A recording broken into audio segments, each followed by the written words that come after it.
مختلف تہذیبوں میں عورت کی حیثیت۔ دنیا کی مختلف تہذیبوں میں اگر ہم عورت کی تاریخ پر نظر ڈالیں تو ہمیں اکثر مقامات پر ظلم، تحقیر اور استحصال بھی نظر آتا ہے۔ یہودیوں میں عورت کا مقام۔ یہودی عورت کو حضرت آدم کے جنت سے نکالے جانے کا ذمہ دار سمجھتے ہیں۔ ان کے ہاں عورت ایک ناپاک چیز سمجھی جاتی ہے۔ اسے بچنے اور وراثت سے محروم کرنے کا حق مردوں کو حاصل تھا۔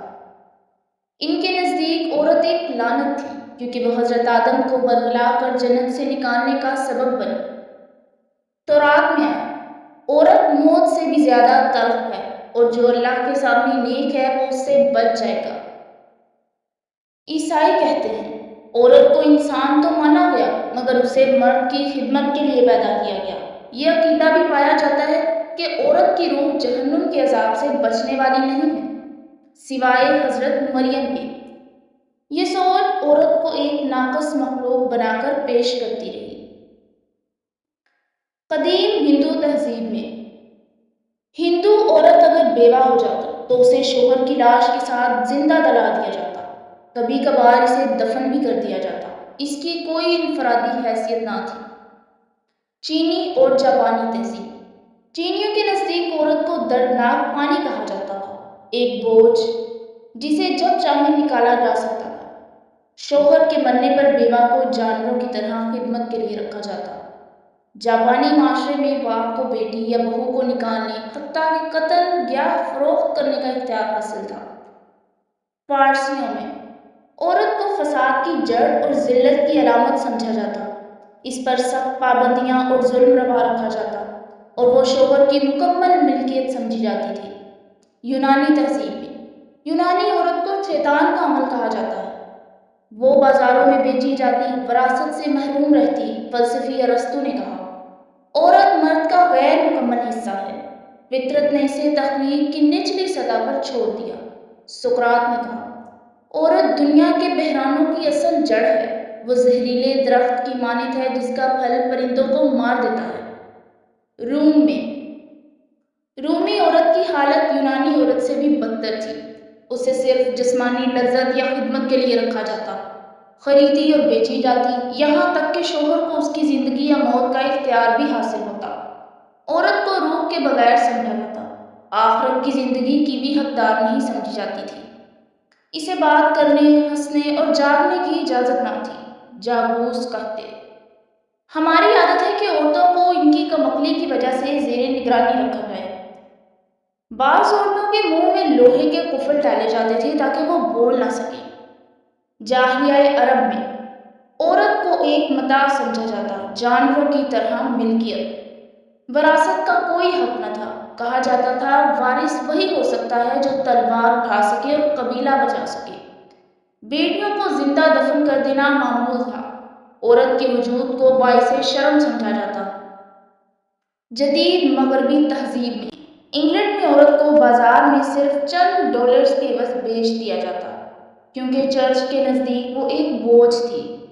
1882 تک عورت کو جائیداد رکھنے یا خریدنے کا حق حاصل نہ تھا، بلکہ رات میں عورتوں کو ترازو میں تول کر بیچا جاتا۔ آج کی جدید تہذیب میں عورت کو اشتہارات، فلموں اور جنسی صنعت میں صرف جسمانی کشش کے لیے استعمال کیا جاتا ہے۔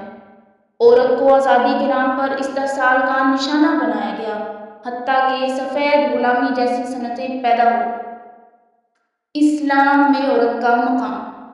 جب دنیا کے ہر کونے میں عورت کو ظلم، جہالت اور ذلت کے اندھیروں میں دبا دیا گیا، تب اسلام کا نور چمکا اور اس نے عورت کو وہ مقام، عزت اور وقار دیا جس کی مثال نہ ماضی میں ملتی ہے، نہ آج کی ترقی یافتہ دنیا دے پائی ہے۔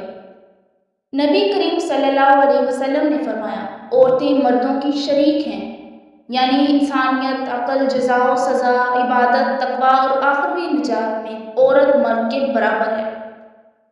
اسلام نے عورت کو علم حاصل کرنے کا حق دیا۔ علم حاصل کرنا ہر مسلمان مرد عورت پر فرض ہے۔ وراثت کا حق دیا جو اس سے قبل کسی تہذیب میں تصور بھی نہ تھا۔ کاروبار، جائیداد اور معاہدوں میں مکمل آزادی دی۔ شوہر، باپ اور بیٹے پر معاشی ذمہ داری ڈال کر عورت کو بوجھ سے آزاد کر دیا۔ ماں کے روپ میں جنت کے دروازے اس کے قدموں تلے رکھ دیے۔ بیٹی کی پرورش کو جنت کا ذریعہ بنایا، بیوی کے ساتھ حسن سلوک کو ایمان کی علامت قرار دیا۔ قرآن عورت کے لیے واضح الفاظ میں کہتا ہے اور ان کے لیے ویسے ہی حقوق ہیں جیسے ان پر مردوں کے حقوق ہیں۔ معروف طریقے سے عورت کی روحانی حیثیت، اسلام نے عورت کی روحانی قدر کو بھی تسلیم کیا۔ نماز، روزہ، زکوٰۃ، حج، جہاد، حسب استطاعت، قرآن کی تلاوت، علم دین، سب عورت کے لیے ویسے ہی لازم اور باعث ثواب ہیں جیسے مرد کے لیے۔ عورت کا معاشرتی کردار، اسلام نے عورت کو معاشرے کی بنیاد قرار دیا۔ ماں، بہن، بیوی، بیٹی، ہر رشتے میں محبت، رحمت اور مقام دیا۔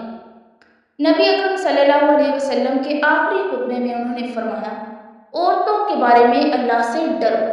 تاریخ گواہ ہے، حضرت خدیجہ ایک کامیاب تاجرہ تھیں، حضرت عائشہ علم و فہم میں بے مثال تھی، حضرت فاطمہ زہد و تقویٰ میں اعلیٰ مقام رکھتی تھی، حضرت ام عمارہ نے میدان حشر، میدان جنگ میں نبی کی حفاظت کی۔ اسلام نے عورت کو خاموش تماشائی نہیں بلکہ ایک باشعور، باوقار اور بااثر ہستی بنایا ہے۔ آج کا سوال، پھر بھی آج لوگ سوال کرتے ہیں، کیا اسلام عورت کو حق دیتا ہے؟ حقیقت یہ ہے کہ جو عورت اسلام کی پناہ میں آتی ہے وہ سراپا عزت، روشنی اور وقار بن جاتی ہے، اور جو مغرب کے دھوکے میں آتی ہے وہ اشتہاروں، شہوت اور آزادی کے نام پر صرف استحصال کا شکار بنتی ہے۔ نتیجہ، اسلام عورت کو عزت دیتا ہے، آزادی دیتا ہے، تحفظ دیتا ہے، شناخت دیتا ہے اور وہ مقام دیتا ہے جس کی تلاش میں دنیا کی عورت آج بھی بھٹک رہی ہے۔